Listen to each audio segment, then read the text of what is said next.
Alors aujourd'hui on va voir des anecdotes sur Kerr Paper et LSD, la maison de retraite.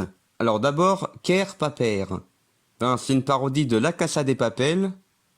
Ou en fait, La Casa de Papel, ça veut dire la maison en papier en espagnol. Et du coup, j'ai voulu le dire en breton. Ça fait Kerr Paper. Pour cette vidéo-là, j'ai voulu faire un peu une parodie du coup de La Casa de Papel. Et aussi un peu des Bretons qui disent ouais mais les Normands ils nous ont volé le Mont Saint-Michel. Alors du coup c'est genre que l'objectif est du gang des chèvres en fait c'est de récupérer le Mont Saint-Michel. Et du coup pour le chef que j'ai fait appeler marin pêcheur, en fait je lui ai donné le même design par rapport à lunettes et barbe que le professeur dans la Casa des Papel. Sauf que je lui ai fait mettre un bonnet rouge et un gilet jaune, qui font partie de ce qu'il faut pour ressembler à un manifestant. Manifestant, un rebelle. Et en fait, à l'époque, j'avais pas encore de costume rouge comme dans la Casa des Papel. J'avais pas non plus de masque qui faisait humain, quoi. Et du coup, à la place, j'ai mis un bleu de travail, ainsi qu'un masque de chèvre et un bonnet bleu. Tout ça pour pas qu'on voit du tout la tête des personnages et que j'ai pas à mettre une perruque ou autre quand je joue tel ou tel personnage. Et vu que c'est une vidéo qui parle un peu de la Bretagne, alors du coup, Eucalyptus Man quand il parle, c'est sous-titré en breton. Donc par exemple là, mes filmanin à nostage, ça veut dire je filmerai l'otage. Et du coup là, Kerr Paper, c'est écrit en noir sur fond rouge pour faire un peu les deux couleurs de base des costumes dans la Casa des Papel. Et là pour la villa de Jean-Victor Gâteau à Sainte-Poitrine, là c'est une villa trouvée sur fond vert. Et puis voilà pour le nom de la ville, Sainte-Poitrine, c'est juste pour faire un peu une parodie des saints machin là.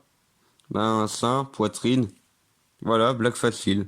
Alors là j'ai voulu faire un truc comme si c'était un rêve que faisait Jean-Victor où là, il est avec une femme, il s'embrasse et tout. Et en fait, au départ, j'avais attaché un classeur noir au niveau de mon torse quand je jouais la fille. Au départ, ça n'avait pas pixelisé, ce qui faisait que ça faisait un peu trop chaud par rapport au montage et tout. Alors du coup, elle s'est mis des gros pixels, même si en plissant les yeux, en fait, on voit ce qui se passe. Et du coup, j'ai voulu faire pour le maire de Joliouette et son adjoint. En fait, là, j'ai été habillé pareil. À chaque fois, je passais à gauche, à droite, à gauche, à droite. Et en fait, là, je voulais faire un peu une parodie du président Sud, là, dans genre du grenier. Président de Sud, président de Sud. Et j'ai aussi un peu utilisé de fond vert dans cette vidéo-là. Là, quand il y a, par exemple, plusieurs membres du gang des chèvres qui sont présents en même temps. Et là, je voulais faire une fin un peu explosive.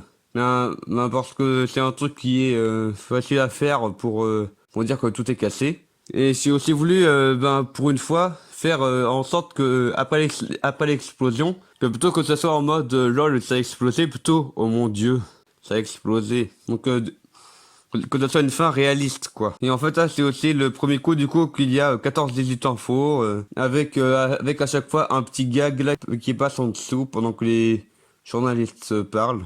Et là en fait c'est ma page Facebook là que j'ai parodie un peu avec Fuckbook plutôt que Facebook. Et puis en fait là j'ai il y a aussi avec le message là de Marin Pêcheur sur Facebook qui a eu plusieurs likes qui correspondent en fait au nom des membres du gang des chèvres. Et du coup c'est arrêté pour faire une fin en mode oh mon dieu c'est Emmanuel Loki qui est responsable de ce massacre, c'est terrible. Et en plus il se casse, il change d'univers. Alors maintenant, LSD, la maison de retraite. En fait, là, c'était pour, c'est pour mettre en place un drame dans cette suite de LSD, l'intoxication, dans laquelle en fait, c'est pour que suite au drame, il y ait du coup les différents habitants de Joliouette qui prennent un congé pour se recueillir. Et d'ailleurs sur ce point là, sur cet arrêt sur l'image là on voit bien. Donc en fait là j'ai voulu faire genre allez hop j'ai déjà ma valise, allez je me casse, au revoir. Donc en fait il n'y a pas vraiment de valise quoi. Je fais ça avec rien dans la main. Et en fait, je l'ai pas dit pour l'autre vidéo, mais en fait, le générique de LSD, en fait, c'est une parodie du générique de je sais plus trop quel épisode de WandaVision, où en fait, là, c'était un peu à l'ambiance The Office. Et du coup, là, c'est le retour de Scott McCoy. Ouais, parce qu'en fin de compte, c'est pas Scott Michael pour Michael Scott, mais Scott McCoy. Et du coup, il y a mon grand frère là qui est habillé avec une robe de chambre. Ça aura son importance pour la suite. Et ce point-là où les personnages s'embrassent en étant à table, c'est un peu une reprise du Noël de Pictune. Où en fait, là, il y a Fabrice Pictune là, qui, quand il était plus jeune, a embrassé sa copine de l'époque. Et là, en fait, on va pas trop à l'arrière, mais là, j'ai fait une sorte de mime. Et il y a aussi la pancarte Jolie Couette que j'ai créée, entre guillemets. Et en fait, à la fin, j'ai voulu un peu... j'ai voulu faire un peu comme dans la série WandaVision, quand on découvrait qui était la méchante de la série. Où là, c'était Agatha. Où en fait, il y avait la chanson C'est Agatha à chaque fois. Voilà, la place, c'est Roger le Grand Sorcier, c'est Alain le Magicien, c'est Bérangère la Sorcière.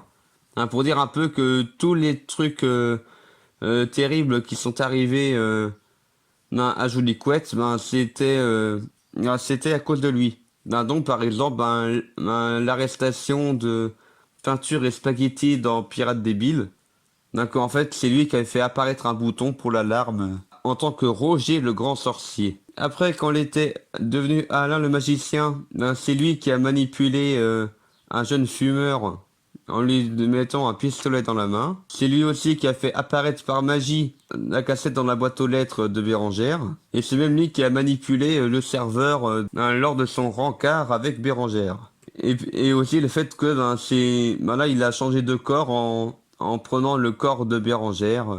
Et là, j'ai donné un nouveau design plus sorcière pour Bérangère. Tout simplement parce que je savais déjà au départ que je voulais jouer le rôle de Bérangère en mode elle a grandi, elle a évolué. Et là du coup me voilà moi déguisé en Bérangère la sorcière. Donc là c'est un peu une parodie physique de ma petite sœur, même si elle a pas les cheveux roux mais au burn. Et bon j'ai pris des cheveux roux. Là j'ai même modifié la voix pour un peu imiter le timbre de voix de ma petite sœur. Ah mon Dieu, mais qui êtes-vous donc? Et là, on voit l'agent 42 qui utilise, pour une seule fois, en fait, un caillou chelou, celui de la résistance, pour pouvoir arrêter Bérangère la sorcière. En fait, là, il lui met, en fait, là, c'était un road PQ vide qui a été déroulé. Et en fait, là, j'ai fait en sorte que ce soit, que ce soit un bloqueur de magie, en fait. Un peu comme dans l'histoire Vaudoudou. Et puis là, le gant que j'ai fait avec du carton de pizza, c'est comme si c'était un multiplicateur de force. Un peu comme un exosquelette, pour pouvoir détruire en miettes le talisman que Bérangère avait, pour que elle puisse plus changer de corps. Et là, j'ai aussi fait une transition un peu caméra, pour un peu montrer qu'en fait, il y a quelqu'un qui surveille tout, et que c'est Emmanuel Loki, qui en fait, il était là dès le premier épisode de LSD, parce qu'en fait, c'était Scott McCoy. Que là, on voit qu'il est en robe de chambre. Et en fait, là, le crâne chauve là qu'on voit sur le lit, en fait, j'ai dessiné dessus une sorte de visage pour qu'il ressemble un peu au visage de mon grand frère, mais en fin de compte, on le voit même pas. Ce qui fait que j'ai sali pour rien le crâne chauve. Allez, c'est tout pour cette vidéo d'anecdotes.